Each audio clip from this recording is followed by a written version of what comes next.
Sanibonani bafowethu, uDokotela uDlamini Mzimbokhalimali. Bafowethu nangu umnabisa. Njalo ngomsombuluko nginika abantu abawu-10 ukuthi beze utest eSangro House 315 e-ofisini la kutholakala khona ama-product eThekwini. Just 10 kuphela beze utesta nje mahhala. Umnabise lo, omkhulu lo, omncane lo.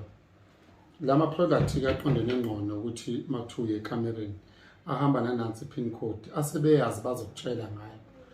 200 lo, 100 rand lo, 100 rand bese kuba inamathela nansi namathela ihamba nale set. Le set le 1 2 3 enkulu le encane le. Mangabe ufuna ukumbamba umuntu wakho eyicoba le. Okwekamera lokho. Kodwa ke siqala la empilweni. Umuntu usegula ama-ulcer, isinya, izinso, ushukela, amathambo. Umuntu ogula unezilonda ngaphakathi nansi imbiza yempilo. Ihlanganisa amakhambi amaningi ke njengoba uzangibala. Umuntu onamajaqamba, umuntu ongakuthanda ukudla, umuntu oncipha emzimbeni, umuntu one-rash, umuntu onezilonda, umuntu one-discharge. Uma ngabe kukhona ukufa nje kusegazini nansi imbiza yempilo. Uma thatha kanye izifo i-200 rand. Makukhona osuke idinga bafowethu uyafona 0727746107. Sibuye size la esifashweni semali. Mangabe imali ingahlali kuwe, une-problem yemali, uthi inkinga yemali ayihlali. Nasi isifasho siqondene nemali. Ukuthi imali ihlale uyaqhuma ngaso, uyageza ngaso, uthatha imali uyifake phakathi bese yabili ugqume la ukhuluma ucela inhlahla imali.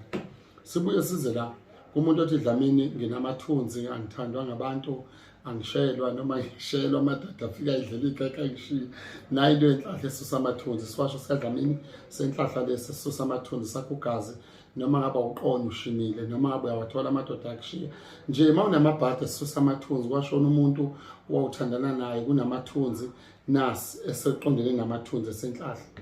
Bese kuzothi la kumuntu othi Dlamini ngine-problem yesilwane esilala nami, siyaqhuma lapha siyachela isifasho semoya emibi lesi, siyaqhuma siyachela usizwa noma usebenzisa ukuthi no kuyaphilwa la.